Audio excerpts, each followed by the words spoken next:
All right, welcome to Witchpolice Radio. Here I am on the internet again, where we always are because no one ever leaves their homes.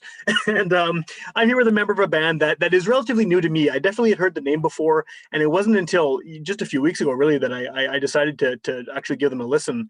And the new album is awesome. It really was. I mean, I want to get into it, but before we do that, maybe if you want to introduce yourself and then just give a bit of background about the band, and we can take it from there. Sure. Hi, I'm Kevin. I play drums for Cultive, which is a recording project that involves two other people in Manitoba, Mike and Matt, and then also Daniel in Sweden. Okay. And we've been, I guess, doing stuff since 2008, 2009. And so we started just kind of as a recording project. Mike and Matt had been talking with Daniel about just some common interests in music and things like that. And they decided they wanted to do something. And they asked me if I wanted to get involved. At the time, we were kind of talking like a doom metal type project. And it's kind of, that's pretty much what we stuck with, although it's, there's noise, it's industrial, kind of black and doom, I guess is what they say. So Yeah. That's kind of what we've been doing. How does the Sweden thing work? Because that just seems like, I mean, it almost seems like something that would happen now during the pandemic because everyone is trying to figure out how to do things remotely. But how did that even work in the first place? Because it's an unusual situation for a band to be in, for sure. Yeah, it is. It is funny you mentioned that. Like we were kind of COVID ready because we've always been doing stuff like this. I guess how it works is you just trade files over the internet. You're working on something, you start a guitar track or something. Like our recording process mostly has been Mike and Matt throwing down some guitar tracks, Matt getting them to me, files or on a CD or something, and I listen to them and write some drums. We record it on top of that, and then they do some bass. They send it to Daniel, and he does vocals and he does ambient sounds and stuff. Yeah, it's just digital, like the age we live in. It's cool. It's cool. And I guess at this point, you must have, after doing this for so long, you must have enough trust in each other on either side of the ocean, I guess, right? Where you know that if you send it over there, it's going to come back with something that suits what you guys are doing here. Yeah. It's funny that way.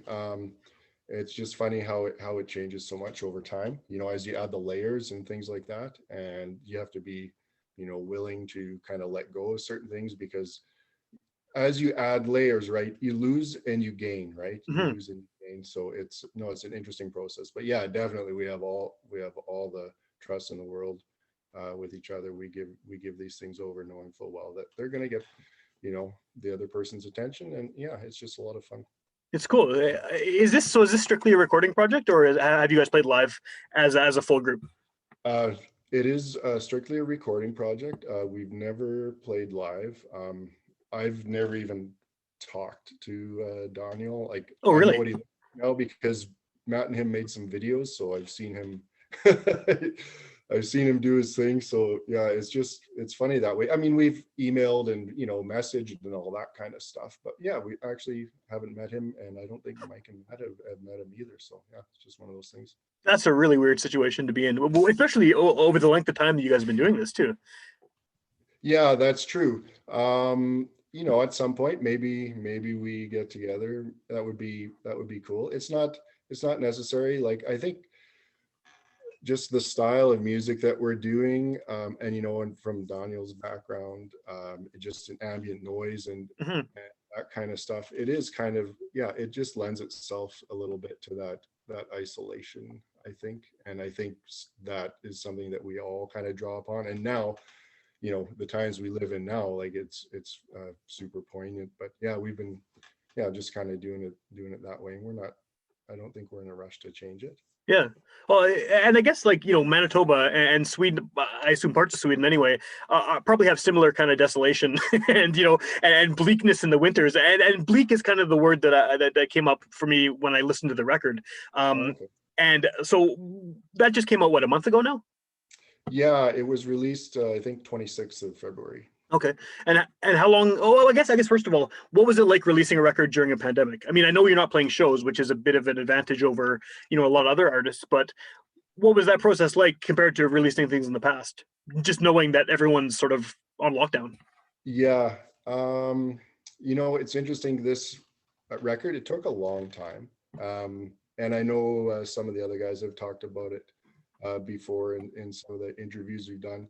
But like a lot has been going on in the past several years, really, just with all members at different times and in different ways. Okay. And for me personally, those guitar tracks that are on this album, they sat with me for a long time before we actually got them recorded. And it was at my brother's social.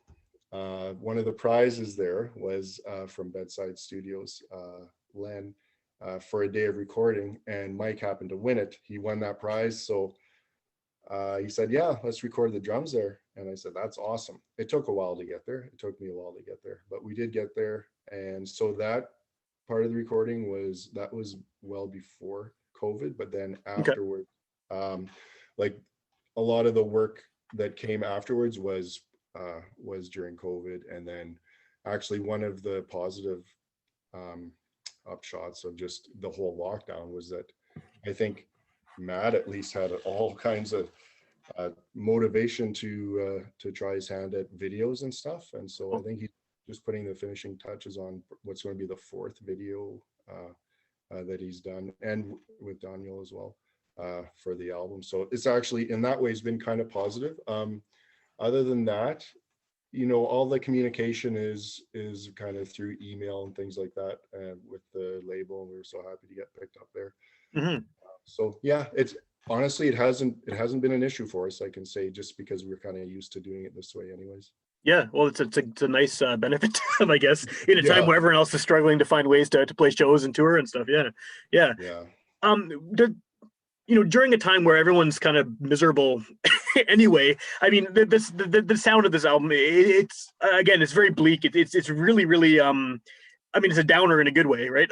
Like, does that do you think the situation affected the sound? I mean, obviously the drums you said were recorded first, but just the overall tone of the thing, it just seems very very heavy. I mean, obviously heavy, but just like emotionally heavy to listen to in a very positive way, if that makes sense. Yeah, no, I think definitely your situation and circumstances and all that, it definitely comes out in whatever you're doing, your music or whatever art or just whatever you're doing. Yeah, it definitely comes out. So I would say it has an effect for sure. And in some ways, it's also maybe just kind of just makes it not so much that it influenced it to a certain point, so much as maybe made it a little bit more relevant or accessible, just because there's kind of this very common sort of experience going on right now. So Yeah. that might be part of it too. But yeah, I would say definitely some of that post-production work and some of those decisions that were made. I mean, yeah, how could it not have an influence? Yeah, it's going to affect everyone, regardless of what their job is, right? Whether you're a musician Mhm. or anything, really. Yeah, yeah, yeah. So, what's the reception been so far to this? Because I know it's fairly new, but I've seen just in kind of looking online a lot of reviews already, and it seems like you're getting a pretty good response. Yeah, there's been some good reviews out there for sure. I think that Season of Mist has done a really good job in trying to market it and get it out there, and maybe to some areas where we weren't maybe known before. So I think they've done a great job in that regard. And yeah, we've had some good reviews, had some not so good reviews, and that's the way it goes. I mean, and you can kind of tell what people are into. Like if you're really into kind of the noise and the industrial side of it, you're going to like certain songs and not like other. And if you Yeah. kind of want more straight ahead kind of rocky metal, then you're going to like some of the other stuff. So it depends what people are into, I guess. Where does the industrial side of things come in? Was that always part of the sound, or is that something that's sort of developed more recently? That was always part of the sound. I think it's gotten a little more intricate and a little more mature as like as the albums have progressed, but it was always part of the sound.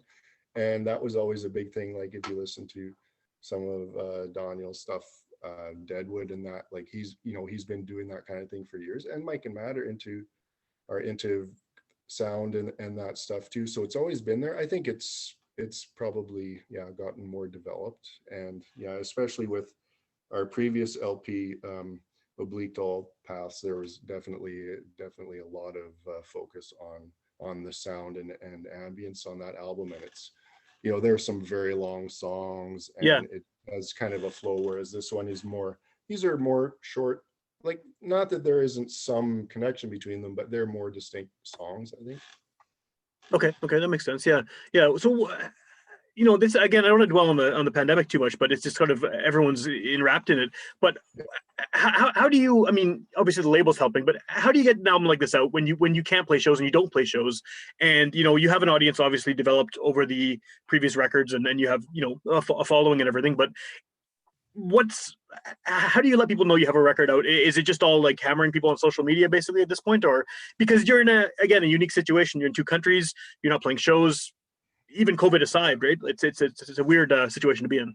Yeah, you know, I guess it's just those channels that do exist, like the label, like I said, they've done a lot of legwork on that, and so I guess they understand how to utilize those channels just to send them out. You know, you get your music out to be reviewed by Hmm. various bodies, and you know, maybe they like it and maybe they don't.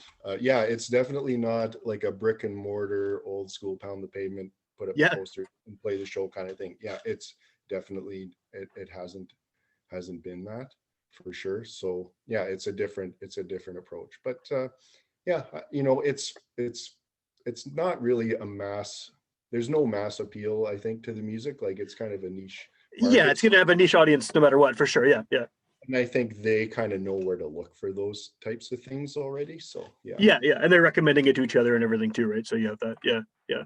Do you feel do you guys feel detached from the rest of the Manitoba heavy music scene in general because of the fact that you're not, you know, out there playing shows with some of these bands, or do you feel like you have a good sort of kinship with some of the other bands out there?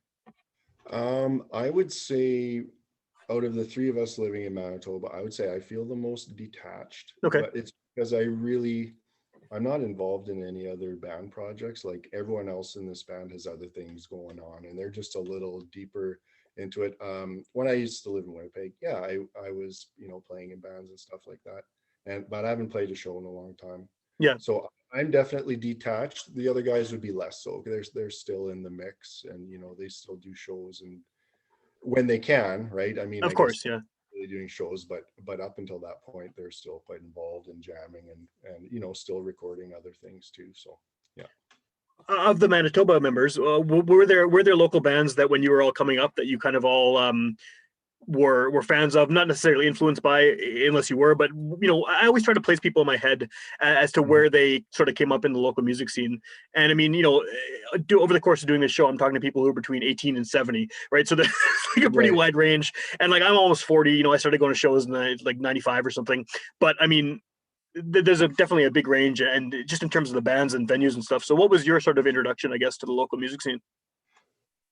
Ooh, probably like the first show that I ever played, and I think Matt and Mike too. We were all in a band when we were in high school, and my brother Lauren and Brent Thomas on vocals. We were doing like covers. We were Okay. doing metal covers and stuff like that. You know, just high school kids, and we had a couple of our own songs too, kind of in a thrash metal sort of a vein.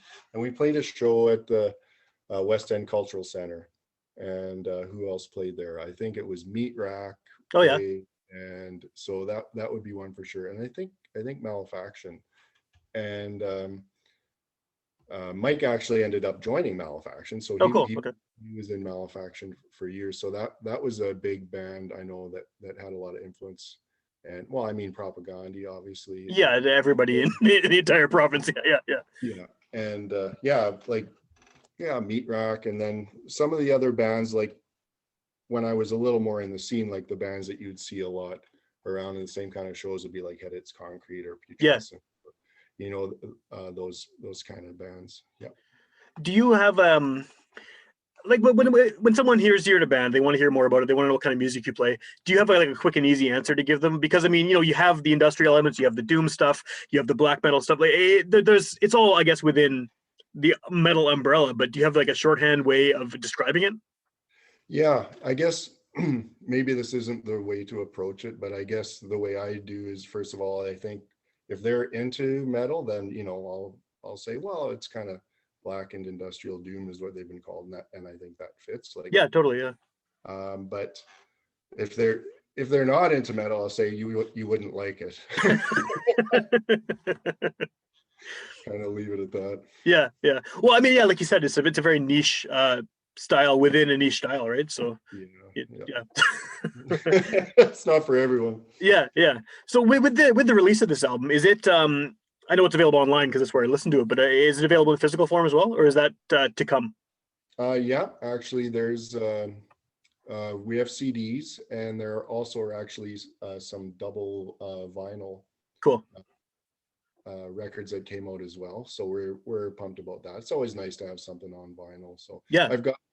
I've got quite a collection of vinyl going. I just got to get my record player going so I can listen to them. I've got albums that I've had for years I still haven't listened to. Oh yeah.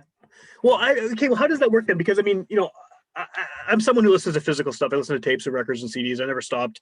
I don't understand how Spotify works, all that stuff. But like a big driver for a lot of bands when it comes to selling physical stuff is at shows, right? I mean, there's a merch table. You guys just necessarily don't have a merch table. So, what has the situation been like for selling physical product? Do you just do limited runs, or has it been easy to sell them online and that kind of thing? Yeah, I guess it goes through the label site. Right. So they, you can, if somebody wants to, they can order shirts there, or order, you can order a physical copy of the album and that kind of stuff. It's available, and there's all sorts of choices you can make there too. So yeah, that's all handled that way. Like we got a few CDs. They sent us a few CDs, Yeah.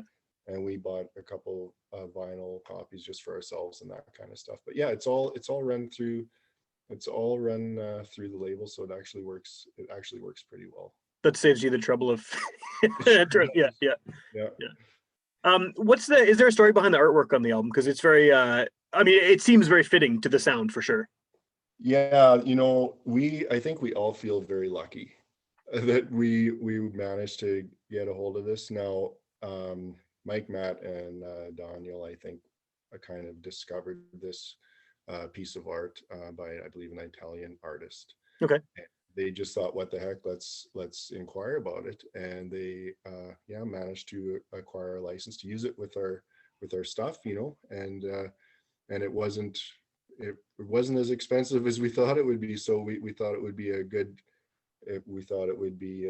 move for us. Yeah, it captured our imagination, certainly, and we thought it was kind of fitting for what we were doing. So yeah, we're pretty happy that we ended up with it. Yeah, it's cool. It's striking for sure. Anyway, like you see it, like, oh, what is this? Yeah, there's lots to look at. Yeah, yeah. So I guess, like, what is the plan now? Again, pandemic happening. No one's seeing anyone. But are you guys like, what's your, I guess, recording schedule? Like, how often do you guys release stuff because of the unique situation you're in? With being in different countries and stuff. Do you have a kind of a cycle you go through? Once an album's been released, then is there sort of a timeline for the next one? It hasn't really been like that. And I had mentioned that this last one kind of took a lot of Yeah, time. And yeah. did get that EP out just before, which was great. Right now we are all kind of working on stuff and thinking ahead. I think just having the album come out, and we were feeling pretty happy about it, and just being with the label and stuff, and so it kind of gave us a little bit of a boost. So yeah, we've been working on a little bit of stuff, and we've been talking about changing up the process a little bit. I think I had mentioned before, the process has been traditionally for us starting with the guitars, Yeah. and then adding drums, and then going from there, bass and vocals and sound, and other percussion, and just kind of post-production tweaks. Now we're kind of thinking, starting with some noise at the Oh, cool. beginning, and then maybe laying some drums on that. And also I'm looking to maybe write a piece on the piano, and then see where that goes. So yeah, it'd just be something new for me. I mean, I play the piano, but I haven't recorded much piano, I'll say. I think I did a little bit when I joined up on one of the of Human Bondage albums. I did a Oh, little cool. bit on there, but yeah. So it'll be something new for me. It's a challenge because I don't typically play metal piano, so it'll be something interesting. How important is, I mean, you just mentioned starting with noise as a potential way to write going forward. How important is that kind of atmospheric sort of, I don't think ambience the right word, but just atmospheric, I guess, Mhm. sound to the overall creation of what you guys do? Because I mean, there are elements of that for sure, like in listening, that are just noise, right? So Yeah, yeah, it's a big part of our approach for sure. I That's one area where I'm probably, out of all of us, I'd be the least experienced in, so I really don't have much to do with it. I, however, do enjoy it very much. yeah, Yeah, it's important to the sound, I think, and it's important to what we're trying to do. We want to just trying to explore maybe some of the different noises and sounds that you can sort of use or reinterpret in an artistic way. So yeah, it's important to it. I think it will be interesting if we do end up starting with the noise and then going from there, because that might sort of, like you said, just having sort of an atmosphere that might kind of fuel a different creative process. So yeah, we'll see what happens there. cool. And then if people want to find the record and find your previous stuff too, what's the best option for it? I'm sure you're on all the online stuff, but where would you prefer people go to find your records? Well, yeah, so the Season of Mist, um, that's the label that we're Yeah. on. That their site would be like the official place to get a hold of that stuff. But like if you're looking to stream and things like that, you can do Spotify. If you just want to maybe check out one of those songs or check out one of the videos, it's on YouTube. Yeah, the album's called Noose, so you can check that out, and yeah, go from there. See if it's for you or not. Yeah. What is the significance behind the name? I mean, because I was looking at it as like, is it new? Is it French? And then you just Yeah. pronounce it news, right? So what is the what's the meaning behind that? Um, I'm not the best one to explain that, but my understanding of it is sort of it's an aspect of the mind and intelligence, I think, that deals with a pure reality. It's not abstract thinking. It's kind of your horse sense, maybe, Okay. of in the moment. It's that thought. It's that human thought that is, I guess, maybe animal at the same time in the moment. That's kind of how I understand it. But the other guys might have a better perspective on that. Okay. Well, and again, this might be a question that you're the best guy to answer, but that's obviously a little more of a high concept than thing to name an album after. Yeah. Is there difficulty in kind of getting across concepts like that in a style of music that is very abrasive and very heavy, and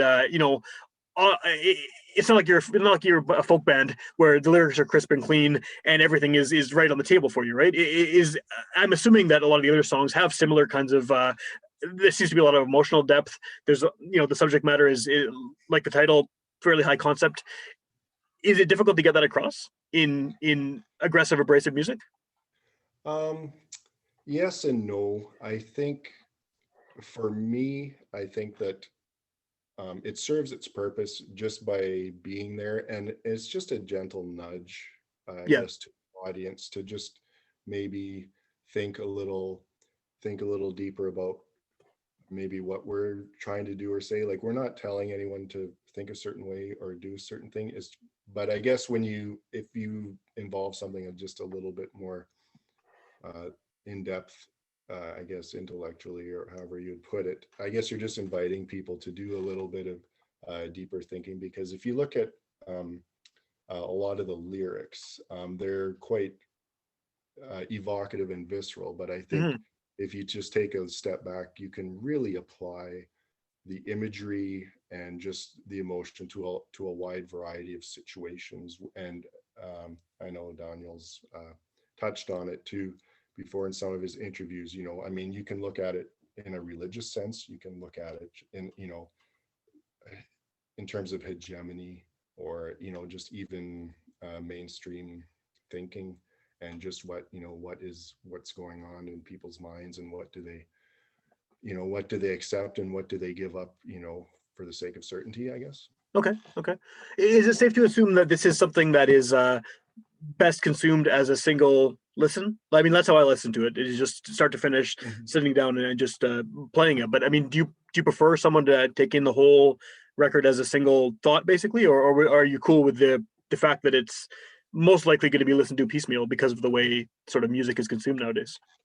Yeah, this album too. Yeah, it is a little more conducive to the piecemeal approach. If Mhm. that's what people want to do, I would suggest that um, if you do have the time to listen to the whole thing, I would sit down and put your good headphones on, just because there's a lot, a lot of work's gone into some of the sounds and the layers, and just to kind of hear it as closely as it was intended to sound.